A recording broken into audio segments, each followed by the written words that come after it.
দেশের সার্বিক পরিস্থিতি নিয়ে প্রধান উপদেষ্টার সঙ্গে নাহিদ সহ দুই উপদেষ্টার সাক্ষাৎ, সর্বদলীয় বৈঠক ডাকার আহ্বান জামায়াত আমিরের। পরামর্শ না নিলে সরকারকে সহযোগিতার বিষয়টি পুনর্বিবেচনার হুঁশিয়ারি বিএনপির, বিতর্কিত উপদেষ্টাদের বাদ দেওয়ার আহ্বান। সাভারের ভূমি অফিসগুলো যেন আলাদ্দিনের চেরাগ, ফ্ল্যাট বাড়ির মালিক, পিয়ন, পেশকার, সেবা প্রত্যাশীদের জিম্মি করে অর্থ আদায়। ভিসা জটিলতায় দিনাজপুরের হিলি ইমিগ্রেশনে কমেছে যাত্রী পারাপার, রাজস্ব আয় ঘাটতি ক্ষতির মুখে ছোট বড় ব্যবসা প্রতিষ্ঠান। ক্যান্সার প্রতিরোধী মিষ্টি আলুর নতুন জাত উদ্ভাবন, কৃষি বিশ্ববিদ্যালয়ে উৎপাদন করা যাবে বছরব্যাপী, চাষাবাদে লাভবান হবেন কৃষকরা। এবং যুক্তরাষ্ট্রের ক্যালিফোর্নিয়ার সান ডিয়েগো শহরে বিমান বিধ্বস্ত, ৩ জনের মৃত্যুর খবর মিলেছে, আহত বেশ কয়েকজন।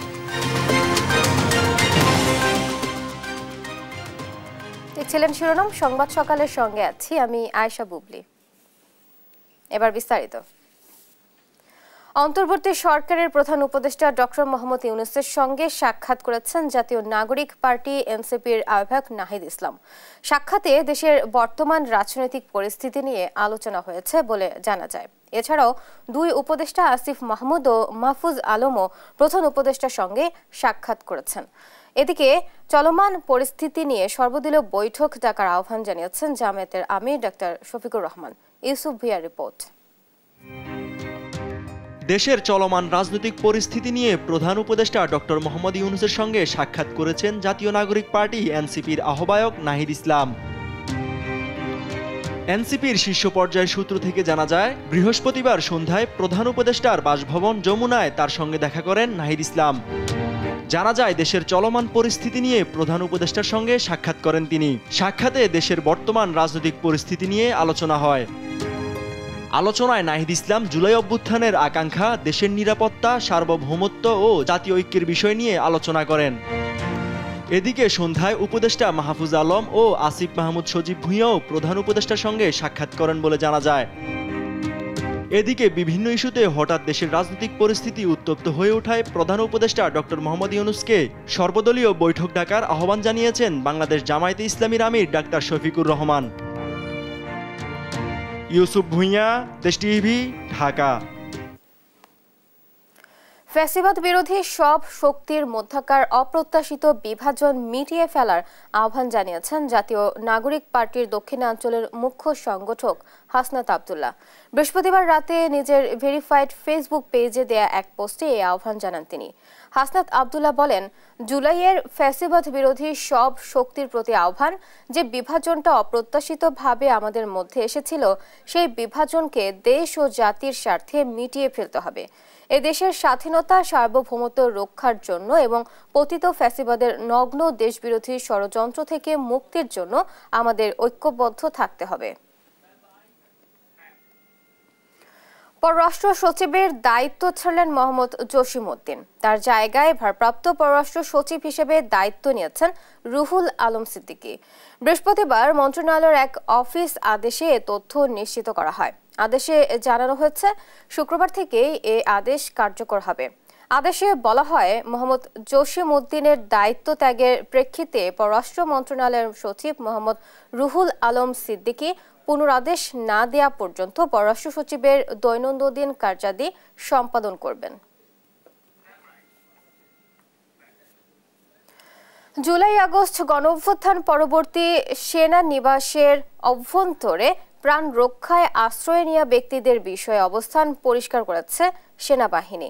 বৃহস্পতিবার এক বিজ্ঞপ্তিতে আইএসপিআর জানিয়েছে, জুলাই আগস্ট গণঅভ্যুত্থানে বিগত সরকারের পতনের পর একটি মহলের তৎপরতায় সার্বিক আইনশৃঙ্খলা পরিস্থিতির ব্যাপক অবনতি হয়।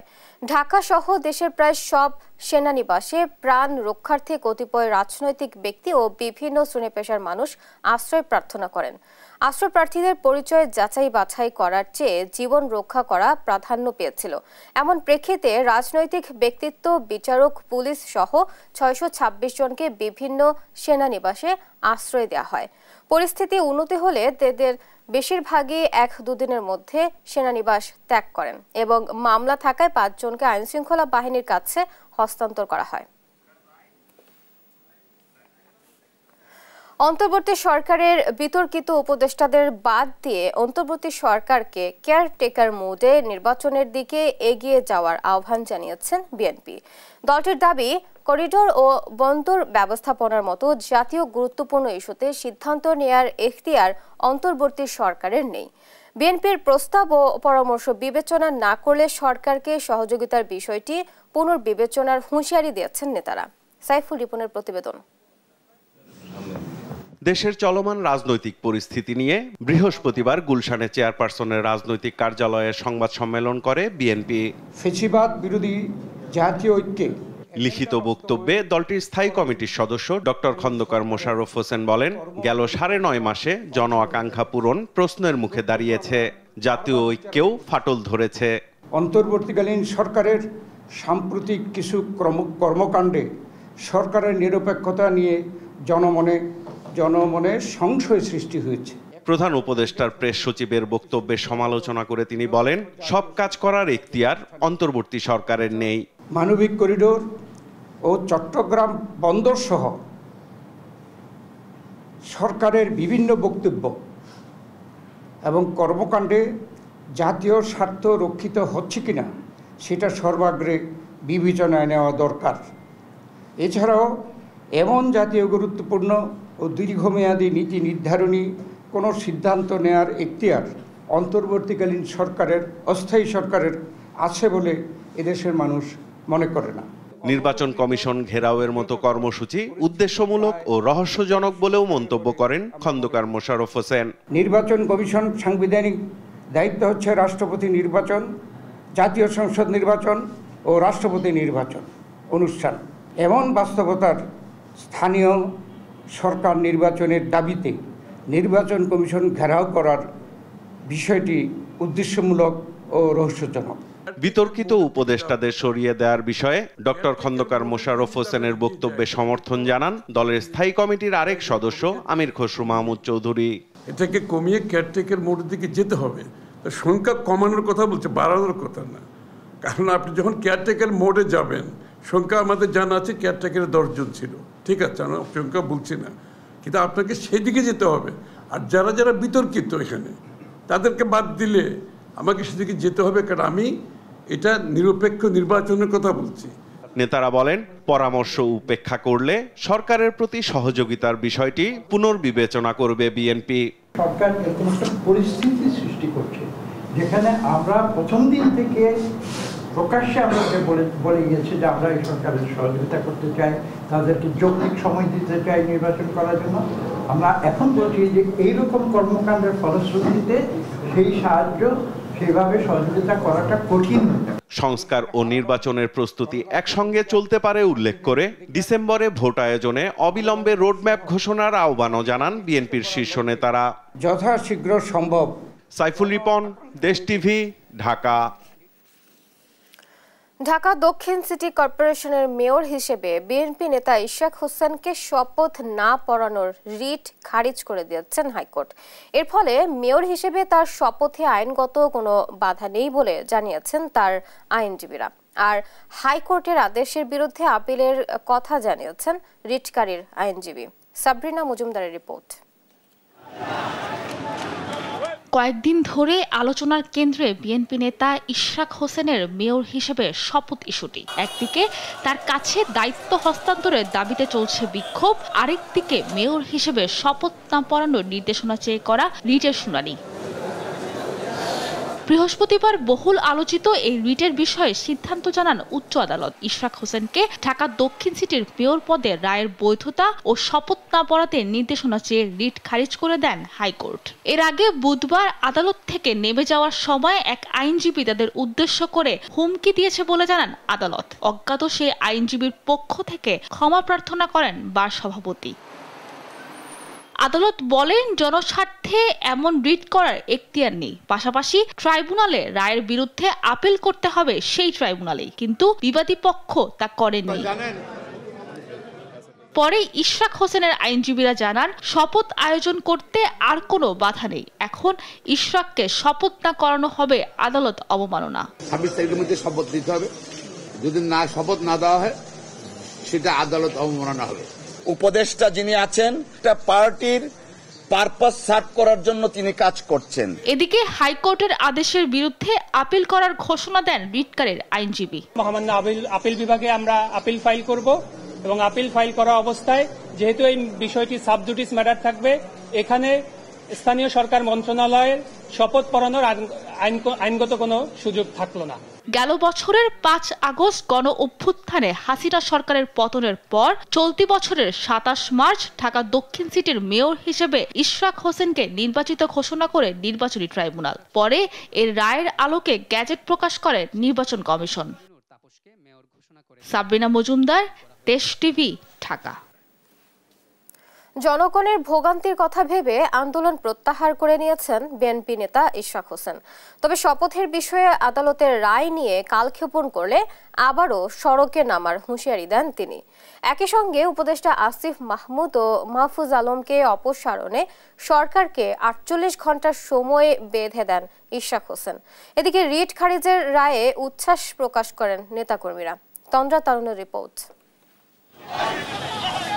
আনন্দ মিছিল আর স্লোগানে মুখর রাজধানীর কাকরাইল মোড়। হাইকোর্টের রায় ইশরাক হোসেনের পক্ষে আসায় বিএনপি নেতাকর্মীদের মাঝে এমন বাঁধভাঙা উচ্ছ্বাস। ঢাকা দক্ষিণ সিটি কর্পোরেশনের মেয়র হিসেবে ইশরাক হোসেনের শপথ পড়ানোর দাবিতে 1 সপ্তাহের বেশি সময় ধরে রাজপথে কর্মী সমর্থকরা। বৃহস্পতিবার সকাল 11:30 নাগাদ ইশরাকের শপথ না পড়ানোর রিট আদালত খারিজ করে দিলে বাঁধভাঙা উচ্ছ্বাস দেখা যায় নেতাকর্মীদের মাঝে। দ্রুত শপথ পড়ানোর দাবি জানান তারা। আমরা আমাদের প্রতিক্রিয়া ভাষা প্রকাশ করতে পারতাছি না, কারণ আমাদের যেটা চাহিদা ছিল ইনশাআল্লাহ আমরা সেটা পাইছি। আমরা বিশ্বাস ছিল যে আমরা ন্যায় বিচার পাবো এবং সেটাই হয়েছে। নেতাকর্মীরা বলছেন আদালতের রায়ে ইশরাক হোসেনের জয় হয়েছে। এটি শুধু রাজনৈতিক সিদ্ধান্ত নয়, বরং গণদাবি ছিল বলেও মত তাদের। এরপর শুরু হয় নতুন আন্দোলন। এবার 1 দফা দাবি স্থানীয় সরকার উপদেষ্টা আসিফ মাহমুদ এবং তথ্য উপদেষ্টা মাহফুজ আলমের পদত্যাগ। তাদের অভিযোগ সরকারের থেকে ক্ষমতার অপব্যবহার করছেন এই 2 উপদেষ্টা। আদালতের রায় সে উপেক্ষা করে সে আইন বিরোধী কাজ করেছে। আমরা অনতিবিলম্বে আসিফ মাহমুদ মাহফুজ আলমের পদত্যাগ দাবি করছি। তারা এই লিপ্ট এই নাটকটা না করতো তাহলে এই ঢাকাবাসী এই যানজটে বিপড়তো না, বিভিন্ন রকমের মানুষ এই অসুবিধা পড়তো না। বিকেলে আন্দোলনকারীদের সঙ্গে যোগ দেন ইশরাক হোসেন। এ সময় তিনি সড়ক থেকে আন্দোলন প্রত্যাহারের ঘোষণা দেন। 2 ছাত্র উপদেষ্টার পদত্যাগের বিষয়ে 48 ঘন্টা পর্যবেক্ষণ করে পরবর্তী সিদ্ধান্ত নেওয়া হবে বলে জানান তিনি। আজকের হাইকোর্টের আদেশ শোনার পর আমাদের দল সিদ্ধান্ত নিয়েছে যে আপাতত আমরা স্থগিত রাখব এবং সরকারকে আগামী 24 ঘন্টা থেকে 48 ঘন্টা পর্যবেক্ষণ করা হবে তারা কি করে। ইশরাকের ঘোষণার পর কাকরাইল মোড় ও মৎস্য ভবনের সামনে সড়ক থেকে সরে যান নেতাকর্মীরা। তন্দ্রা তারুণ্য, দেশ টিভি, ঢাকা। জুলাইয়ের সকল শক্তিকে বিনষ্ট করতে যে সকল ভারতীয় এজেন্ট কাজ করছে তাদের অবিলম্বে খুঁজে বের করে শাস্তির আওতায় নিয়ে আসার দাবি সহ 3 দফা দাবিতে রাতে শাহবাগে মশাল মিছিল করে জুলাই ঐক্য। মশাল মিছিলটি রাজধানীর শাহবাগ মোড় থেকে ঢাকা বিশ্ববিদ্যালয়ের রাজু ভাস্কর্যের সামনে এসে শেষ হয়। এ সময় সংগঠনটি থেকে 3 দফা দাবি তুলে ধরা হয়। উপদেষ্টা পরিষদে যারা ভারতের এজেন্ডা বাস্তবায়ন করতে চায় তাদের দ্রুত অপসারণ করে উপদেষ্টা পরিষদ পুনর্গঠন করার দাবিও জানান তারা। জুলাই স্পিরিট ধরে রেখে নতুন বাংলাদেশ গড়তে সকল ভেদাভেদ ভুলে সব রাজনৈতিক ও সামাজিক শক্তিকে ঐক্যবদ্ধ হওয়ার আহ্বানও জানান তারা।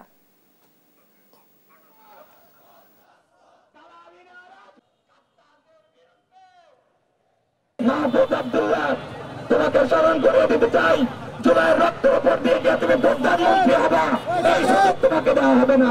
আগামী 31 মের মধ্যে যদি দূষণ মুক্ত সচিবালয় না করা হয় তাহলে জুলাই ঐক্যের মাধ্যমে পুরো সচিবালয় ঘেরাও কর্মসূচি দেওয়া হবে।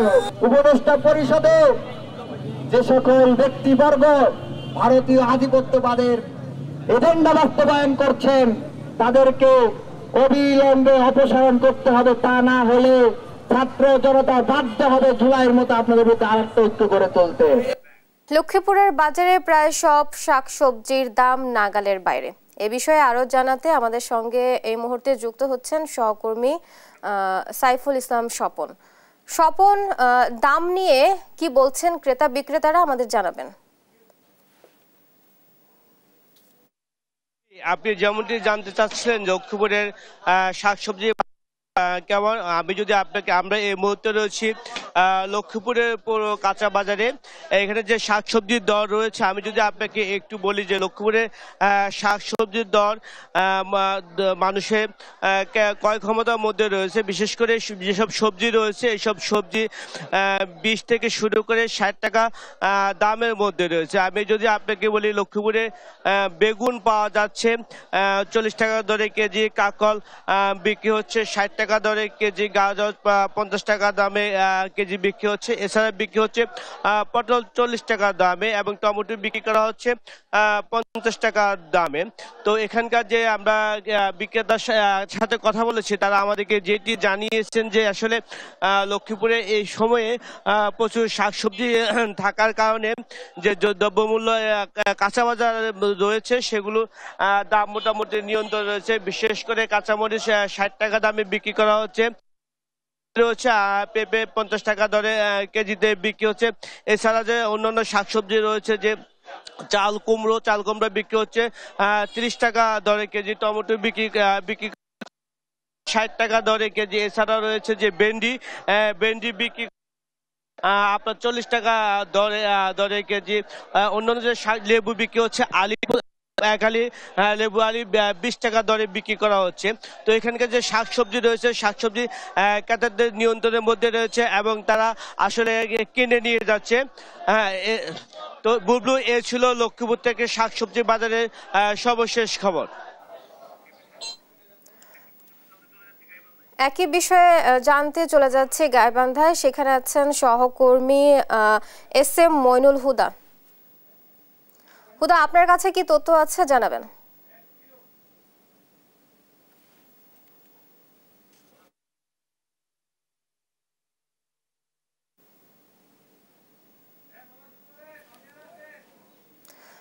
আশা করছি দর্শক হুদা আপনি আমাকে শুনতে পাচ্ছেন।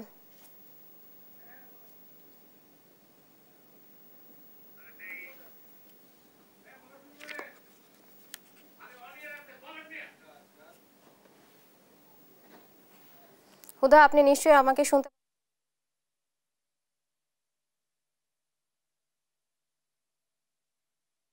আমি এই মুহূর্তে দাঁড়িয়ে আছি গাইবান্ধার ঐতিহ্যবাহী বাজার, পুরাতন বাজার। এই বাজারে বাজার সকাল থেকে রাতের গভীর পর্যন্ত এখানে বেচাকেনা চলে।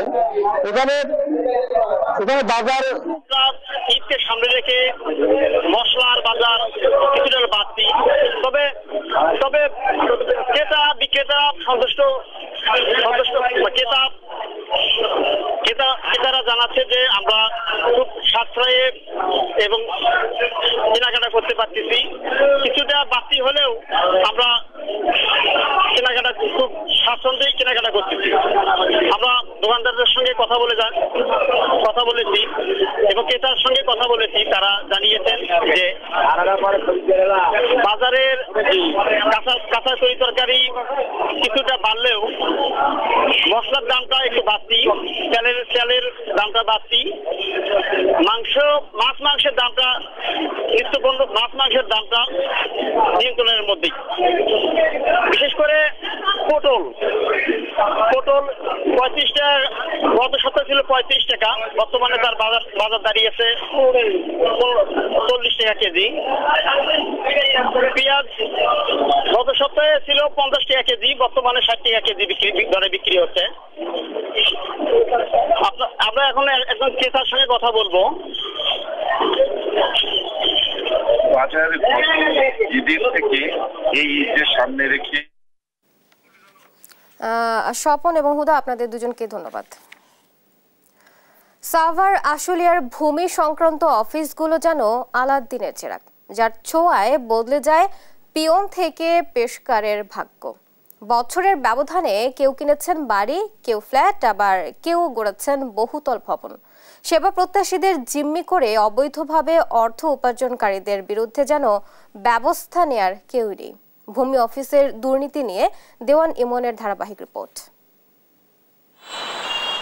আশুলিয়া এসিল্যান্ড অফিসের পাশে ছোট্ট দোকানের চাবি ক্রেতা ফিরোজ কিবরিয়া অভাবের তাড়নায় স্ত্রীকে পাঠিয়েছিলেন প্রবাসে। তবে এসিল্যান্ড অফিসের দালাল হয়ে ফিরোজ এখন 2 তলা বাড়ির মালিক। ভূমি ও এসিল্যান্ড অফিসের পেশকার নায়েব সহ একাধিক কর্মকর্তার সঙ্গে ফিরোজের হট কানেকশন। ফিরোজ কিবরিয়া উনি ব্যবসা করে, খারিজের কাজ করে। এই যে ভূমি অফিস আছে না আমাদের এই যে এসিল্যান্ডের সামনে, এটা তো আমরা কিনছি বাড়িটা, কাজীমুদ্দিনের বাড়ি ছিল, তার বাড়ি আমরা কিনছি, আমার শ্বশুর কিনছে ধরেন 2-2.5 বছর আগে। আমার বউ বিদেশ গেছিল, বিদেশে কিছু টাকা আনছে, 2 বছর থাকিয়েছিল। আমার এত নিউজ আমার সব কিছু আমি ডিটেল আমি বলবো, সমস্যা নাই। আশুলিয়ার শিমুলিয়া ইউনিয়ন ভূমি অফিসের ওমেদার গাজী আল ইমরান আর তার ছোট ভাই গাজী মাহমুদ হাসান ইভান আমিনবাজার এসিল্যান্ড অফিসের অফিস সহকারী। বরিশাল থেকে সাভারে এসে একসময় ভাড়া বাসায় থাকলেও এখন পৌরসভায় 5 তলা ভবন, নির্মাণাধীন 3 তলা ভবন, প্লট, বিলাসবহুল ফ্ল্যাট সহ আবার সিটি সেন্টারে কিনেছেন দোকানও। দেশ টিভির অনুসন্ধানের পর আর দোকানে বসছেন না গাজী আল ইমরান। মুঠোফোনে যোগাযোগ করা হলে প্রতিবেদককে হুমকি দেন ইমরান। আর তার ছোট ভাই গাজী মাহমুদ হাসান ইভান ক্যামেরা দেখেই দৌড়ে পালান। আলী ইমরান দোতলায় ফ্ল্যাট কিনছে, 3 রুমের ফ্ল্যাট, প্রতিটা ফ্ল্যাট 3 রুমের। বাড়িওয়ালা 6 তলা আছে, ওনার আছে, মাঝে মাঝে এসে থাকেন। আমি জানি যে ওনার অন্য জায়গায় ফ্ল্যাট আছে। আপনাকে আমাকে কোনো টাকা দাবি করতেছেন, তাহলে এমন হয়রানি কেন করতেছেন? আপনারা আমাকে হয়রানি করতেছেন, বারবার এই যে ডিস্টার্ব করতেছেন, এগুলোর বিরুদ্ধে কিন্তু আমি ব্যবস্থা নেব ভাই। অভিযোগ ব্যক্তি পান তাহলে তাকে নিয়ে আপনি কি লিখবেন সেটা লিখেন। আশ্চর্য বিষয়, ক্যামেরা বন্ধ করেন। শিমুলিয়া ভূমি অফিসের সামনে কম্পিউটার দোকানগুলোতে খারিজ আবেদনকারীরা সাংকেতিক চিহ্ন দিয়ে নায়েব এবাইদুর রহমানের কাছে ফাইল পাঠান। পরে চিহ্ন মিলিয়ে কাজ করেন নায়েব, আর না থাকলে সেটিকে বিভিন্ন অজুহাতে ফিরিয়ে দেন তিনি। টাকা নিয়ে কিছুক্ষণ আগে একটা ছেলে আপনাকে টাকা দিল, আমার কাছে ভিডিও আছে। এটা কিসের টাকা নেন? আপনার পকেটে টাকাটা আছে, আমার কাছে ভিডিও আছে। আমি ওর কাছে টাকা চাইনি, তুমি এমনি দিয়েছে। আমি ঝাড়ুদারের দায়িত্বে আছি। ঝাড়ুদার রেকর্ড রুমে কি থাকতে পারে? Record room? হ্যাঁ পারবে, এটা আমাদের লোক সংকট আছে, রতন একা পারে না, এই জন্য ওরে আমরা খাটাই। এই ও তো আমাদের সরকারি বেতন পায়, ও তার বাইরের লোক না, সহযোগিতা করতেছে, ও তার দায়িত্ব টাকা নিচ্ছে। এগুলো কিসের টাকা? সেটা ভাই আমি জানি না কি টাকা নিচ্ছে, কাটতে নিচ্ছে, কি দিয়েছে, মানুষ কেন দেয়, মানুষ দেবে কেন? না ওই যে আবার বাইরের কাজ নিয়েছে, এগুলো এর কাজই তো জিজ্ঞেস করেন। এমনি করতেছে, আমি টাকার বিনিময়ে কাজ করি। জিজ্ঞেস আমি অফিসের কিছুই না, আমার বাড়ি এখানে নলাম, আমার জায়গা আছে, সম্পত্তি আছে আমার। এদিকে এ বিষয়ে সম্প্রতি সংবাদ প্রকাশের পর আশুলিয়া থানাকে দুদকে লিখিত অভিযোগ পাঠানোর নির্দেশ দিয়েছেন আদালত। আর যথাযথভাবে দুর্নীতিবাজদের বিচারের দাবি করছে সাভার দুর্নীতি প্রতিরোধ কমিটি। যারা দুর্নীতিগ্রস্ত তাদের যেন বিচারটা যথাযথভাবে হয় এবং তাদের আইনের আমলে আনার যে প্রক্রিয়াটা সেটা যেন আরো বেশি দৃষ্টি দেওয়া হয়, সেই প্রত্যাশা করি। ভূমি সংক্রান্ত অফিসগুলোতে সেবার নামে মানুষকে জিম্মি করে অর্থ আত্মসাতের বিরুদ্ধে এখনই কার্যকরী পদক্ষেপ নেওয়ার দাবি সচেতন মহলের। দেওয়ানিমন, দেশ টিভি, সাভার। ভারত বাংলাদেশের ভিসা জটিলতায় দিনাজপুরের হিলি ইমিগ্রেশন চেকপোস্ট দিয়ে কমেছে যাত্রী পারাপার। বন্দর কর্তৃপক্ষ বলছেন, ট্যুরিস্ট ও বিজনেস ভিসা বন্ধ থাকায় যাত্রী পারাপারের সঙ্গে কমেছে ভ্রমণ কর বাবদ রাজস্ব আয়। ক্ষতিগ্রস্ত হচ্ছে ছোট ছোট ব্যবসা প্রতিষ্ঠান। সহকর্মী হারুনুর রশিদের তথ্য ও ছবিতে জানাচ্ছেন আব্দুল্লাল মারুফ। ভারত সরকার নতুন করে বিজনেস ভিসা ইস্যু না করায় ব্যবসায়ীরা পণ্য আমদানিতে পড়েছে বিড়ম্বনায়। শুধুমাত্র যেসব ব্যবসায়ীদের ভিসার মেয়াদ আছে তারাই এখন পারাপার হতে পারছেন। দিনাজপুর হিলি স্থলবন্দরে যাত্রী পারাপার কমে যাওয়ায় বিড়ম্বনায় পড়েছে ইমিগ্রেশন চেকপোস্টে থাকা শ্রমিক ও ছোট ছোট ব্যবসায়ীরা। এখন লোকজন কম, এই জন্য গাড়ি খুব কম ছাড়তেছি। আশা করা যায় ভিসা ছাড়লে আরো আমাদের ব্যবসা বাণিজ্য ভালো হবে। আগে 4000-5000 টাকা বেচা তো এখন 1500-1000 এরকম বিক্রি হয়। আমরা গাড়ি চালাই, ভাড়া লোকজন নাই থাকার কারণে ভাড়া হয় না, বসে থাকি। ব্যবসায়ীরা বলছেন, ভিসা বন্ধ থাকায় সরাসরি ভারতে গিয়ে পণ্য কিনতে পারছেন না তারা। ভিডিও কলের মাধ্যমে পণ্য দেখে ক্রয় করতে হচ্ছে। ব্যবসা বাণিজ্যে এর ব্যাপক প্রভাব পড়ছে বলেও জানায় তারা। এখন আমাদেরকে আপনার হোয়াটসঅ্যাপ বা ভিডিও কলের মাধ্যমে পণ্য ওখানে দেখে কিনতে হচ্ছে, এখানে এসে দেখা যাচ্ছে পণ্যটা আরেক রকম হয়ে যাচ্ছে। ব্যবসা বাণিজ্য ব্যাপক প্রভাব পড়েছে আমরা এই ভিসা না পাওয়ার কারণে। বর্তমানে হিলি ইমিগ্রেশন পোর্টে যাত্রী সংখ্যা অনেকটাই কমে গেছে বলে জানিয়েছে ইমিগ্রেশন চেকপোস্টের অফিসার ইনচার্জ। গেল অর্থ বছরে ভ্রমণ কর বাবদ এপ্রিল পর্যন্ত রাজস্ব এসেছে 9,11,43,000 টাকা। আর বর্তমান অর্থ বছরে ভ্রমণ কর বাবদ মাত্র 4,10,86,000 টাকার রাজস্ব আয় হয়েছে বলে জানিয়েছে Hili customs office.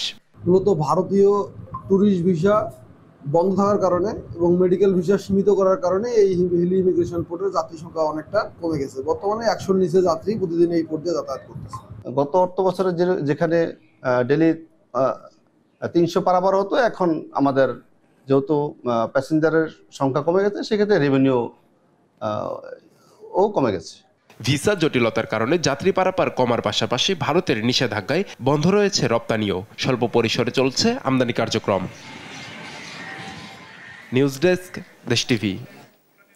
Cancer, diabetes সহ নানা রোগ প্রতিরোধে কাজ করবে এমন জাতের রঙিন আলু উদ্ভাবন করেছেন বাংলাদেশ কৃষি বিশ্ববিদ্যালয়ের গবেষকরা। ঔষধি ও পুষ্টিগুণ সম্পন্ন এসব আলু উৎপাদন করা যাবে বছরব্যাপী। সাধারণ মিষ্টি আলুর চেয়ে ফলনও হবে বেশি। ইলিয়াস আহমেদের রিপোর্ট, জানাচ্ছেন নুসরাত শোভা। মিষ্টি আলু, কিন্তু কাটার পর দেখা যাচ্ছে ভেতরের রং বেগুনি, কমলা বা গোলাপি। এই রঙিন রূপ শুধু চোখ ধাঁধানো নয়, শরীরের রোগ প্রতিরোধেও অসম্ভব কার্যকর, এমনটাই জানাচ্ছেন বাংলাদেশ কৃষি বিশ্ববিদ্যালয়ের গবেষকরা। 2021 সালে পেরুর লিমায় অবস্থিত ইন্টারন্যাশনাল পটেটো সেন্টার থেকে আনা বিশেষ জাতের বীজে শুরু হয় গবেষণা। এরপর 5 বছরের নিরলস প্রচেষ্টায় উদ্ভাবন করা হয় বাও সুইট পটেটো 7, 8 ও 9 নামের 3টি রঙিন জাত। এতে প্রচুর পরিমাণে অ্যান্থ্রোসায়োনিন, ক্যারোটিন ও হাই ফাইবার রয়েছে। এসব আলু নিয়মিত খেলে ক্যান্সার, ডায়াবেটিস সহ নানা রোগ প্রতিরোধ সম্ভব বলছেন গবেষণা টিমের প্রধান। অ্যান্থ্রোসায়োনিন হচ্ছে এক ধরনের সেকেন্ডারি মেটাবলাইট, যেটা আপনার হচ্ছে এক ধরনের অ্যান্টিঅক্সিডেন্ট, যেটা আপনার ক্যান্সার প্রতিরোধী কাজ করতে পারে বা করতে পারে বলে আশা করি। ক্যান্সার প্রতিরোধী অ্যান্থ্রোসায়ানিন। আর কেরোটিন যেটা, সেটা আপনারা জানেন, সেটা হচ্ছে ভিটামিন এ এর উৎস, যেটা অনেক সময় রাতকানা বা অন্ধত্ব থেকে রোগ প্রতিরোধ ক্ষমতা দিবে। কারণ ভিটামিন এ এটা প্রুভেন, যে প্রমাণিত যে সেটা অন্ধত্বের এগেনস্টে এবং রাতকানার এগেনস্টে কাজ করে। বছরব্যাপী উৎপাদনযোগ্য এই মিষ্টি আলু পুষ্টিগুণে ভরপুর ও অধিক ফলনশীল। জাতগুলোর ফলন, গড় ফলন 20 থেকে 30 টনের মধ্যে হয় এবং সেটা আপনি 90 থেকে 100 দিনের মধ্যে হারভেস্ট করতে পারবেন। এবং কৃষক ভাইরা যদি এই জাতগুলো নেন, তারা উপকৃত হবেন। একদিকে এটা ফলন বেশি, বাংলাদেশের ন্যাশনাল গড় ফলন হচ্ছে আপনার 10 টন বা তার চেয়ে সামান্য একটু বেশি। এই জাতগুলো থেকে তারা অল্প দিনে, অল্প সময় 90 থেকে 100 দিনের মধ্যে তারা 20 থেকে 30 টন ফলন পাবে। সফল এমন একটি গবেষণায় নিজেদের সম্পৃক্ত করতে পেরে উচ্ছ্বসিত শিক্ষার্থীরা। তারা বলছেন কৃষকরা এসব মিষ্টি আলু চাষে অধিক লাভবান হতে পারবেন। নরমালি মিষ্টি আলু হয় হচ্ছে 100 থেকে 110 দিনের মধ্যে, কিন্তু আমি আমার যে কাজটা করেছি, এক্সপেরিমেন্টটা করেছি, সেটার মধ্যে হচ্ছে আমি 90 থেকে 100 দিনের মধ্যেই ফলন পেয়েছি এবং ভালো ফলন পেয়েছি। মিষ্টি আলু ছাড়াও সবজি হিসেবে এই গাছের পাতা খেতে বেশ সুস্বাদু বলে জানান গবেষকরা। নিউজ ডেস্ক, দেশ টিভি। এলজি ব্র্যান্ডের 3টি নতুন প্রিমিয়াম সাইড বাই সাইড রেফ্রিজারেটরের উন্মোচন করল হাউস অফ বাটারফ্লাই। 19 মে রাজধানীর গুলশান 2-এ হাউস অফ বাটারফ্লাই এর শোরুমে এক আড়ম্বরপূর্ণ অনুষ্ঠানের মাধ্যমে উদ্বোধন করেন হাউস অফ বাটারফ্লাই এর head of product ASM Muntasir Chowdhury এবং এলজি বাংলাদেশের ম্যানেজিং ডিরেক্টর জেরাল্ড সন। নতুন এই লাইন আপ উদ্বোধনের মাধ্যমে হাউস অফ বাটারফ্লাই ও এলজি এদেশের রেফ্রিজারেটর বাজারে প্রযুক্তির এক নতুন দিগন্তের উন্মোচন করল। এই লাইন আপে রয়েছে ইনস্টাভিউ ডোর ইন ডোর সহ আরও 2টি আলাদা মডেলের সাইড বাই সাইড রেফ্রিজারেটর।